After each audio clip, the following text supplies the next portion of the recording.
Railway కోడూరులో ఆధ్యాత్మిక చైతన్యం వెల్లివిరిగిపోతోంది. రాష్ట్రీయ స్వయం సేవక్ సంఘ్ 100 ప్రస్థానాన్ని పూర్తి చేసుకున్న శుభ సందర్భంలో హిందూ సమాజం అంతా ఏకతాటిపైకి వచ్చేందుకు సిద్ధమవుతోంది. వచ్చే ఆదివారం అంటే జనవరి 4వ తేదీన రైల్వే కోడూరులో హైందవ సమ్మేళనం పేరుతో ఒక భారీ కార్యక్రమం నిర్వహించబోతున్నారు.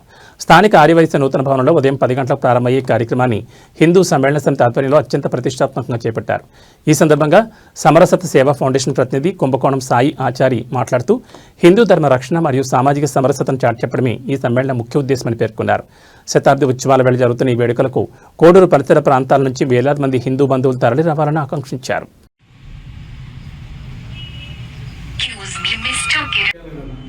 రాష్ట్రీయ స్వయం సేవక్ 100 సంవత్సరాల జయంతి పురస్కరించుకొని దేశవ్యాప్తంగా జరుగుతున్న హిందూ సమ్మేళనంలో భాగంగా మన రైల్వే కోడూరులో ఆదివారం ఉదయం 9 గంటలకు ఆర్యవైశ్య సమాజం నూతన భవనం నందు హిందూ సమ్మేళన కార్యక్రమం జరుగుతుంది.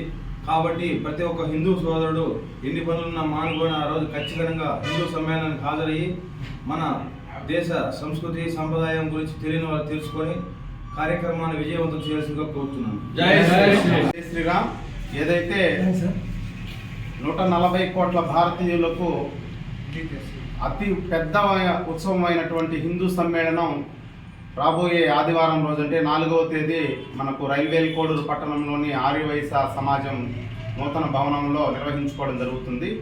ఈ చుట్టుపక్కల ఉన్నటువంటి ప్రాంత ప్రజలు, హైందవ సోదరులు, హిందూ బంధువులందరూ కూడా వేలాది సంఖ్యలో ఆ కార్యక్రమంలో పాల్గొనాల్సిందిగా ప్రతి ఒక్కరికి పేరు పేరున విజ్ఞప్తి చేస్తున్నాం. జై శ్రీరామ్.